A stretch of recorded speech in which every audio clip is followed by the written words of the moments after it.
Alright, what's up, people? Another episode of Truth and Eazy. It's your boy Truth. It's your boy Eazy. And today's episode, we're going to talk about Meek Mill's Dreams Worth More Than Money. So it's the sophomore album, Meek Mill, the follow-up to Dreams and Nightmares. It was delayed. It was supposed to come out, I believe, early September 2014. And then he got into some trouble. He got locked up, did some time, and it got delayed. 9 months later, surprisingly, he just drops the album, and it was, in my opinion, just fire. So the other day, we was giving it a listen for the first time, just driving around. Yeah. What was your first reaction to the album? So my first reaction, like upon the first listen, and I think this is really interesting because my first time listening to it was in your car, listening to it. And I thought it was a lot better than Dreams and Nightmares on a consistent basis. The only thing that Dreams and Nightmares did better than this album was the intro, because that intro was just unfuckwittable. Definitely. That's not to say though that this intro doesn't go hard too, because that one definitely goes in. But as a whole, way better than Dreams and Nightmare in my opinion as an album. He's got a lot of bars on here, and I think this is a very consistent album. At the very least, so like if you like Meek Mill, then you're gonna go into this liking probably all of the tracks, with maybe save a few. But my first impression was pretty good, and then like when I went home and I listened to it on my headphones, it was a completely different experience, and I liked it even more. So definitely, this is something that you can bang in the car for sure. But you know, if you just absorb it all with your headphones on, you get taken to another world, and the beats really slap and shit. So I like that. I think I like the album as a whole. All right.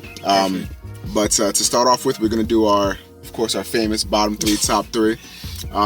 Let's get the worst out of the way, because I feel like this album has some really low points. I think like if the way I found this new way to look at albums, and there's going to be like a straight line, right? Okay. And then this line is just the line of consistency, is what I'll call it. Mm-hmm. And in the line of consistency, that means every track falls on this average, right? And I think that at some of the most low points in the album, everything still stays on the line of consistency, on that line of average. But there's, I'd say, one track that really dips way fucking down, and I fucking hate. All right. And then there's another track that is not nearly as bad, but it's still pretty bad. Mm-hmm. And then there's one that I feel like just maybe a little bump down from the line of consistency. That makes up my bottom three. All right. But do you want to say your bottom three first? Or you want I'm gonna start with my bottom three. Right.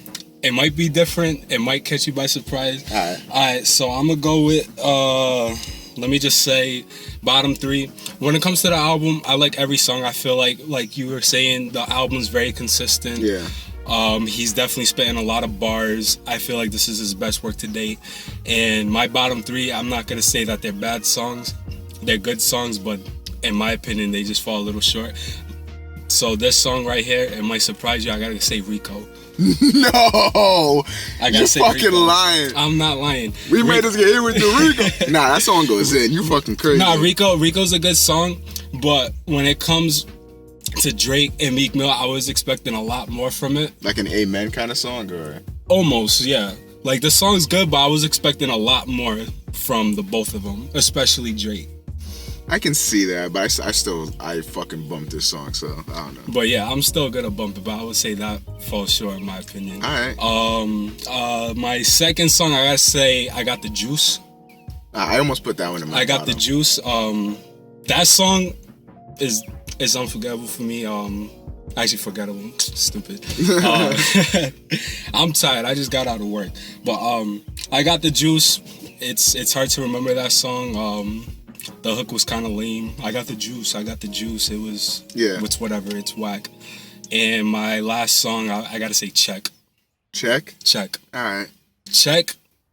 I gave it a couple listens. I was feeling it, but it gets to a point where you listen to it over and over again, it gets really annoying and repetitive with the hook. I know hooks are supposed to be simple and catchy, but this one is just really annoying. Check, and it just gets to a point where I just don't want to listen to it anymore. So when it comes to the bottom three, I gotta say R.i.c.o, I Got the Juice, and Check.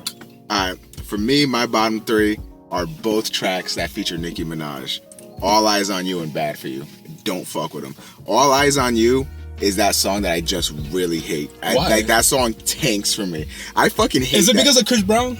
No, I like Chris Brown. I'm one of those people that actually fucks with Chris Brown. Yeah, I like Chris Brown too. I feel like he does a good job on other people's songs, especially the hooks. Like he does a great job. I just feel like both verses were just weak. Like I don't think Meek Mill can make this kind of song. I don't think he can do it. I don't think he has it in him. His voice doesn't fit it. He's like the shit he usually raps about. It just doesn't sound right to me. So All Eyes on You, when I got to this song, I was kind of stunned because it was up to such a great start with Lord Knows and Classic and stuff like that. I was really severely disappointed in that song. You know, I think when it comes to that song, I believe he was trying to come out with a radio friendly single, because this album, it's straight he's dropping bars, and he needs to drop like 1 or 2 songs so they can actually play it on the radio. So I think that's what he was aiming for. That's why he has another thing Nicki and Chris. I think Nicki Minaj was an overall bad influence on this project, especially with All Eyes on You and Bad for You. Like, it's because Nicki's on there that it has to have this more like pop kind of vibe to it, and Meek Mill is not a pop He's not rapper. pop, he's hardcore. He's raw. We're used to that. Yeah, he's a rapper, not a pop rapper. Yeah. He can't fuck with that sound. And then my next bottom 3, or my last bottom 3, goes to Check. The main reason why I put Check on there is because when I was going down the list, I almost put I Got the Juice on there. And then I remember Check. And Check just sounds like a song I've heard 1,000 times. Like, not only is it very repetitive, it just sounds like a song that Meek Mill has made before and many times before. It really sounded like a song from Dreams and Nightmare to me. And maybe it was a leftover he put on there to fluff up the album or whatever, but to me it sounds like a Dreams and Nightmare track. And Dreams and Nightmare I don't think was a very good album overall. But yeah, Check definitely is on the bottom for me. But now we got the top 3. What you got? The top 3, my number 1 song on the album is the Trillest. The Trillest? The Trillest. He is the only artist on the song, and each verse he's just spitting that last real verse, shit. That last verse I really like. And that's what I appreciate about rappers nowadays. I don't like when they start rapping about stupid materialistic shit. Oh, I got the money, I got the bitches and the hoes. Like, I don't give a fuck. Like, it's the same shit, you know? Yeah. But Meek Mill, coming from Philly, he's a hood nigga, and he's just rapping about his experiences. In that last verse, like we were talking about in the last video, one of the realest shit that he ever said. Like, people thought that he wouldn't be able to make songs because he was a battle rapper. Yeah, exactly. In most cases, like battle rappers, they just can't make songs because they're just used to battle rapping. And if they try to make a song, it's not gonna come out right. Right. So I think, like, one of the artists, like Cassidy, he tried. Cassidy failed really hard in my opinion. But he's a battle rapper, and that's why you don't see him dropping singles or dropping albums, because he's just not relevant in that scenario. And then to people that keep up with battle rap like I do, if you follow the King of the Dot League, you got people like Pat Stay, who is one of the best freestylers I've ever, well, not freestylers, but battle rappers that I've ever heard. This man's very charismatic, he's very funny, but like his songs, you can't really listen to them. They're not something like that. But I mean, that's just the nature of the beast for a lot of battle rappers. My second song, I gotta go with Cold Hearted. Cold Hearted. I definitely fuck with the hook. My heart's getting colder, the streets are colder and stuff. He's just once again speaking real shit. And when I noticed that Diddy was on the track, I was like, I hope he doesn't say anything fucking corny, because nowadays Diddy, he's just wilding out. The only thing I don't like about this song is that it was fucking awesome. I hate how he split up his verses with Diddy talking for like 2 minutes. I think he should have. It would have been fine if Diddy talked at the end, but I hate how I have to listen to that song and I have to listen to Diddy talking for 2 minutes where he breaks up the verses. It just feels like a very disjointed track to me, but I still, like, Meek comes correct on it. So yeah, I definitely feel like the outro to that song would have been better if Diddy was towards the end, because it definitely does break apart the song. Yeah, when he was like, in that show, what Diddy was saying was kind of true, especially towards the end about how your mom looks at you like you ain't shit. I was like, bro, that shit hit me. What the hell? When it comes to Diddy, he's pretty corny, but on this particular track, Meek Mill, he's talking about real shit, and then Diddy, right in the middle, he's just talking about how money is the root of all evil, and we all know that's true. And it'll definitely change you regardless of what you think, especially when it comes to your family telling you that. It definitely hits you to the heart, big time. And my third song, I gotta go with the intro, Lord Knows. It definitely, you can't compare it to Dreams and Nightmares because that intro is just on another level. It can't be touched. For real. But when it comes to Lord Knows, I feel like it's definitely a solid, hard track to start off the album. It was a great intro, and it made me want more of the album. So it definitely is a stand-up point of the album, and he started off correct, and I would say that's my top 3. And then moving directly from that, my top 3, Lord Knows. I put Lord Knows in there. That song bumps. I love the hook. Lord knows. All I wanted was a new Mercedes. That, like, I fucks with that, man, heavy. Yeah. And then obviously Meek putting bars on that track, really fuck with it. And then my second and my top 3 is a song right after, Classic. I love that. I remember your first reaction to that song. You were like, ooh, yeah, ooh, yo, I could rap to this shit. And I'm like, nigga, I know you can, man, because that beat is just retarded. Yeah, a lot of people, like, so I do like live streams where I'm listening to albums for the first time. Yeah. And a lot of people would tell me, like, oh shit, you overreact. This nigga will tell you, like, when I'm listening to a song for the first time, I'm like, I'm fucking weird, all right? Like, and I don't judge. I love your reactions because, like, I gotta know how you're feeling about certain tracks, you know? Classic, that shit goes in. I fucking love that song. And of course, anybody that knows me knows my last top 3 track, Pulling Up, featuring The Weeknd. All right. I had to put it on. The Weeknd goes hard. Another solid effort by The Weeknd. Oh man, The Weeknd. I'm telling you, this man is king right now, dude. He's winning. And then Meek even is putting bars in this. Now, when I first saw Weeknd featuring Meek, I was just like, The Weeknd. And it was funny too, because right before I listened to this album, I daydream a lot. All right, I'm gonna fucking let y'all niggas know I daydream a lot. So I'm just saying, I'm just like, who would I like to work with in the future? You know what I'm saying? Like Kanye West producing a fat ass beat for me, you know what I'm saying? Got a feature in there.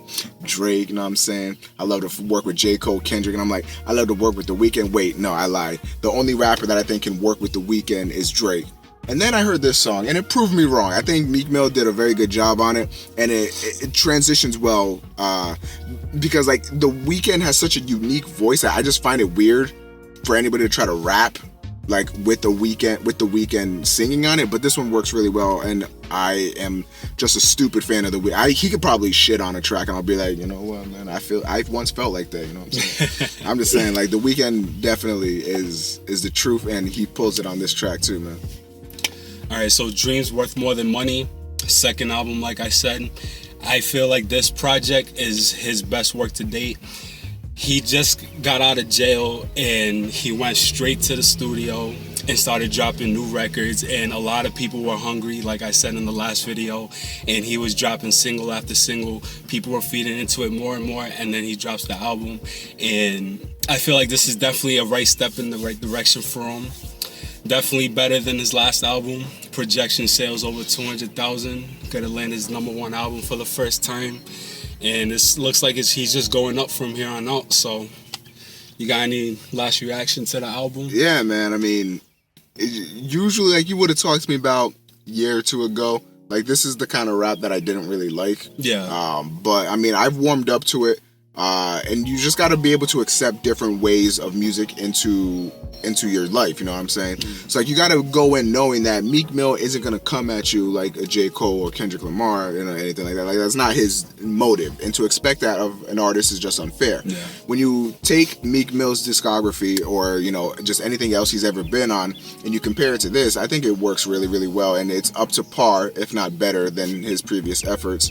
And I think that he's spitting a lot of hot shit on here. And if you like that kind of hard-hitting rap, you know what I'm saying, you like somebody that's got bars and he's going to be rapping for a while. And that's one thing that Meek does a lot, is he doesn't break up his songs too much by a chorus. So like with Drake, you'll hear a lot of a chorus or a hook, whatever the case may be, and then he'll rap a little bit and then maybe give you a hook or whatever. Like Meek is more like 90% rap or 80% rap, 10-20% hook or whatever.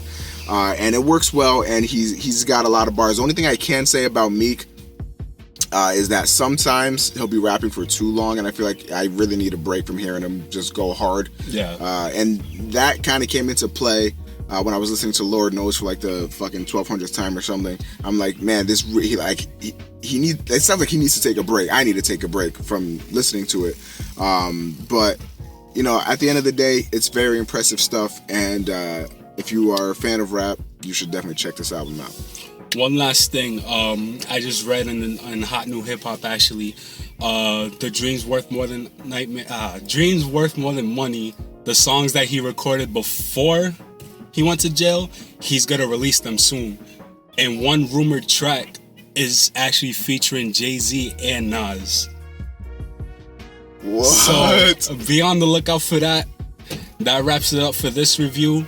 We're definitely gonna review Lil Wayne's Free Weezy album. It's coming very soon. Be on the lookout for that. Most likely on Wednesday. Most likely. Yeah, likely on Wednesday. So stay tuned for that. For another episode, it's your boy Truth. It's your boy Eazy. Twitter.com, Instagram, Snapchat, all YC Flow Eazy. Make sure you go hit those up. Yo, all I'm trying to say, my snaps are on fire. You know what I'm saying? My snaps are on fire. A1. But yeah, check me out on them shits. Like, comment, subscribe. We always look at the feedback. We'll always respond. And we'll catch you on the next episode. Thank you for watching Truth and Eazy. Appreciate your support, and we'll catch you in the next video.